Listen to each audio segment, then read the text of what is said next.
বিসমিল্লাহির রহমানির রহিম। সপ্তম অধ্যায়, নবীজির 40 হাদিস। জাওয়ামিউল কালিম বা 40 হাদিস। রাসূলুল্লাহ সাল্লাল্লাহু আলাইহি ওয়াসাল্লাম বলেছেন, যে ব্যক্তি দিন সম্পর্কিত 40টা হাদিস আমার উম্মতের উপকারের জন্য শোনাবে এবং মুখস্থ করবে, কিয়ামত দিবসে আল্লাহ তাকে আলিম ও শহীদদের সঙ্গে উঠাবেন এবং বলবেন, যে দরজা দিয়ে খুশি সে দরজা দিয়ে জান্নাতে প্রবেশ করো। এই বিশাল সওয়াবের আশায় উম্মর লাখ আলিম নিজ নিজ পন্থা ও পদ্ধতিতে চেহেল হাদিস বা 40 হাদিস সংকলন করেছেন, যেগুলো সাধারণ মানুষের জন্য বেশ উপকারী ও গ্রহণযোগ্য প্রমাণিত হয়েছে।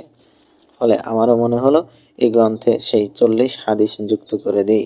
যারা এগুলো মুখস্থ করবে তারা বিপুল সওয়াব অর্জন করবে, পাশাপাশি তাদের এই পড়ার বরকতে আমি অদম্য 40 হাদিস সংকলনকারী মহানদের অন্তর্ভুক্ত হব এবং অনেক সওয়াব পাব। উল্লেখ্য, এসব হাদিস সহিহ বুখারী ও সহিহ মুসলিমের বর্ণনা সূত্রে অত্যন্ত নির্ভরযোগ্য শক্তিশালী হাদিস।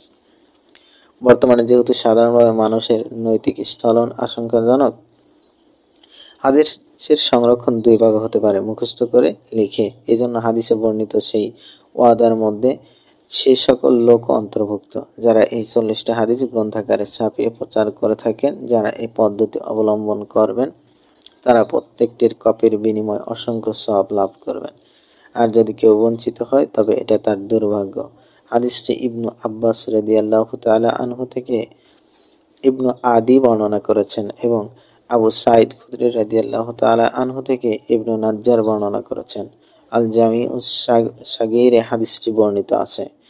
আমার যোগ্যতা ও মনোবলের দিক দিয়ে এই মহান কাজে হাত দেওয়াটা অনেক বেশি অগ্রসর হওয়ার মতো, কিন্তু অধম কর্তৃক লিখিত মহানবী সাল্লাল্লাহু আলাইহি ওয়াসাল্লাম এর সংক্ষিপ্ত জীবনচরিত সিরাতে খাতামুল আম্বিয়া গ্রন্থটি যখন প্রাথমিক পর্যায়ে শিক্ষার্থীদের পাঠ্যপুস্তক হিসেবে বিবেচিত হলো, তখন মনে হলো গ্রন্থের শেষে যদি 40 হাদিস যুক্ত করে দেই তাহলেই শিক্ষার্থীরা সহজেই তা মুখস্থ করতে পারবে।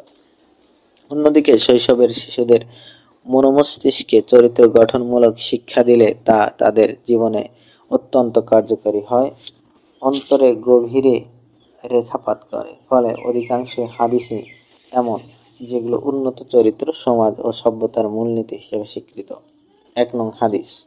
নিশ্চয় সব কাজ নিয়তের উপর নির্ভরশীল, অর্থাৎ নিয়ত ভালো হলে কাজও ভালো হয়, আর নিয়ত মন্দ হলে কাজটিও মন্দ হয়।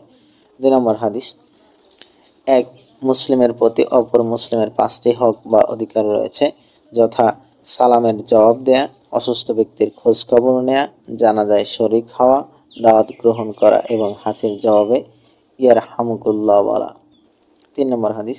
আল্লাহ তাআলা সে মানুষের উপর রহম করেন না যে মানুষের উপর রহম করে না। 4 নম্বর হাদিস। চগলখোর কখনো জান্নাতে প্রবেশ করবে না। 5 নম্বর হাদিস। আত্মীয়তার সম্পর্ক ছিন্নকারী জান্নাতে প্রবেশ করবে না। 6 নম্বর হাদিস। অবশ্যই জুলুম অত্যাচার কিয়ামতের দিন ঘোরতর অন্ধকারে পরিণত হবে। 7 নম্বর হাদিস। লুঙ্গি, পাজামা বা প্যান্টের যে অংশটুকু পায়ের গিঁটের নিচে যাবে তা জাহান্নামে নিক্ষিপ্ত হবে। শরীরের একটি অংশ জাহান্নামে গেলে পুরো শরীর জাহান্নামে যাবে, অর্থাৎ এই অংশটুকু ঢেকে রাখার কারণে জাহান্নামে যেতে হবে। ওই ব্যক্তি প্রকৃত মুসলমান যার মুখ ও হাত থেকে অন্য মুসলমান নিরাপদ থাকে। 9 নম্বর হাদিস। যে ব্যক্তি নম্রতা থেকে বঞ্চিত সে প্রকৃত কল্যাণ থেকেই বঞ্চিত। 10 নম্বর হাদিস। সে লোক প্রকৃত বীর নয় যে কুস্তিতে জয়ী হয়, বরং প্রকৃত বীর সে যে রাগের মুহূর্তে নিজেকে নিয়ন্ত্রণ রাখে। 11 নম্বর হাদিস। যখন তোমার লজ্জা থাকবে না তখন তুমি যা ইচ্ছা করতে পারবে, অর্থাৎ লজ্জার কারণে তুমি যেসব মন্দ কাজ পরিত্যাগ করতে, লজ্জা চলে যাওয়ার ফলে সেগুলো তুমি নির্দ্বিধায় করতে পারবে।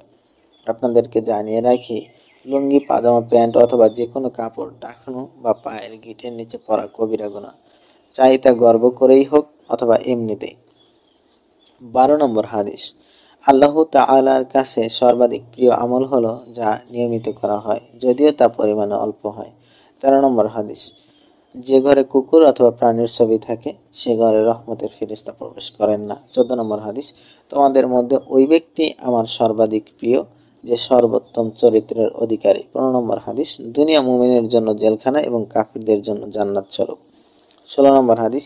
একজন মুসলিমের জন্য এটা বৈধ নয় যে সে কোনো মুসলিম ভাইয়ের সঙ্গে 3 দিনের বেশি সময় সম্পর্ক ছিন্ন করে থাকবে। পৃষ্ঠা নম্বর 132, হাদিস নম্বর 17। প্রকৃত মুমিন একই গর্তে দুইবার ধ্বংসিত হয় না। 18 নম্বর হাদিস। অন্তরের প্রাচুর্যই প্রকৃত প্রাচুর্য। 19 নম্বর হাদিস। পৃথিবীতে তুমি এমন ভাবে থাকো যেন তুমি একজন মুসাফির ছাড়া কিছুই না। 20 নম্বর হাদিস। কোন মানুষের মিথ্যাবাদী হওয়ার জন্য এটাই যথেষ্ট যে সে যা শোনে যাচাই না করে তা অন্যের কাছে বলে বেড়ায়। 21 নম্বর হাদিস। চাচা পিতার মতো শ্রদ্ধার পাত্র। 22 নম্বর হাদিস। যে ব্যক্তি কোনো মুসলমানের দোষ ত্রুটি গোপন রাখবে, কিয়ামত দিবসে আল্লাহ তার দোষ ত্রুটি গোপন রাখবেন। 23 নম্বর হাদিস। সে ব্যক্তিই সফল যে ইসলাম গ্রহণ করেছে এবং তাকে প্রয়োজনীয় রিজিক দিয়েছেন এবং আল্লাহ তাকে যা দিয়েছেন তাতে সন্তুষ্ট রেখেছেন।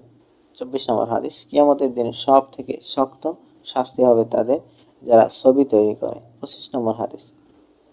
এক মুসলমান অপর মুসলমানের ভাই। 26 নম্বর হাদিস। কোনো মানুষ ততক্ষণ পর্যন্ত প্রকৃত মুমিন হতে পারবে না যতক্ষণ না সে তার ভাইয়ের জন্য তাই পছন্দ করবে যা নিজের জন্য পছন্দ করে। 27 নম্বর হাদিস। যার অনিষ্ট থেকে তার প্রতিবেশী নিরাপদ নয় সে জান্নাতে প্রবেশ করবে না।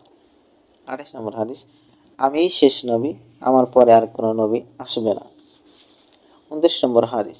তোমরা একে অপরের সঙ্গে আত্মীয়তার সম্পর্ক বিচ্ছিন্ন করো না, একে অপরের দোষ খুঁজে বেরিও না, পরস্পরের বিদ্বেষ পোষণ করো না, পরস্পরে হিংসা করো না, আর তোমরা আল্লাহর বান্দা হিসেবে ভাই ভাই হয়ে যাও। 30 নম্বর হাদিস।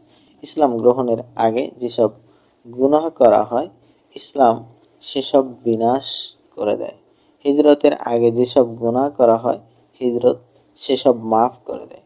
এমনিভাবে হজও তার আগের সব গুনাহ মিটিয়ে দেয়। 31 নম্বর হাদিস। কাজের শেষ অংশের উপরই সব কাজের ভালো মন্দ নির্ভর করে। 32 নম্বর হাদিস। কবিরা গুনাহ হচ্ছে আল্লাহর সঙ্গে শরীক করা, পিতামাতার অবাধ্য হওয়া, কাউকে হত্যা করা এবং মিথ্যা সাক্ষ্য দেয়া। 33 নম্বর হাদিস। যে কোনো মুমিনের পার্থিব কোনো বিপদ দূর করে দিবে আল্লাহ তাআলা কিয়ামতের দিন ভয়াবহ বিপদ থেকে তাকে রক্ষা করবেন। যে কোনো অভাবগ্রস্ত লোকের জন্য সহজ ব্যবস্থা দুর্দশা লাঘব করবে আল্লাহ দুনিয়া ও আখিরাতে তার দুর্দশা মোচন করবেন। যে কোনো মুসলমানের দোষ গোপন রাখবে আল্লাহ তাআলা দুনিয়া ও আখিরাতে তার দোষ গোপন রাখবেন। বান্দা যখন তার ভাইয়ের সাহায্যে নিয়োজিত থাকে আল্লাহ ততক্ষণে তার সাহায্যে নিয়োজিত থাকেন। 34 নম্বর হাদিস। আল্লাহর কাছে সবচেয়ে নিকৃষ্ট লোক হচ্ছে সে যে অতিমাত্রায় ঝগড়াটে অর্থাৎ সর্বদা ঝগড়া করে। 35 নম্বর হাদিস। প্রত্যেক বিদাতি পথ ভ্রষ্টতা। 36 নম্বর হাদিস। পবিত্রতা ঈমানের গুরুত্বপূর্ণ অঙ্গ। 37 নম্বর হাদিস। আল্লাহ তাআলার কাছে সবচেয়ে প্রিয় জায়গা হচ্ছে মসজিদ সমূহ। 38 নম্বর হাদিস। তোমরা কবর সমূহকে সিজদার জায়গা বানিও না। 39 নম্বর হাদিস। তোমরা নামাজের কাতার সমূহ অবশ্যই সোজা রাখবে, অন্যথায় আল্লাহ তোমাদের মুখমণ্ডল বিকৃত করে দেবেন। 40 নম্বর হাদিস। যে আমার উপর একবার দরুদ পড়ে আল্লাহ তার উপর 10 বার রহমত নাজিল করেন। এখানেই সমাপ্ত। সবাই ভালো থাকবেন, সুস্থ থাকবেন, আমার জন্য দোয়া করবেন। আল্লাহ হাফেজ।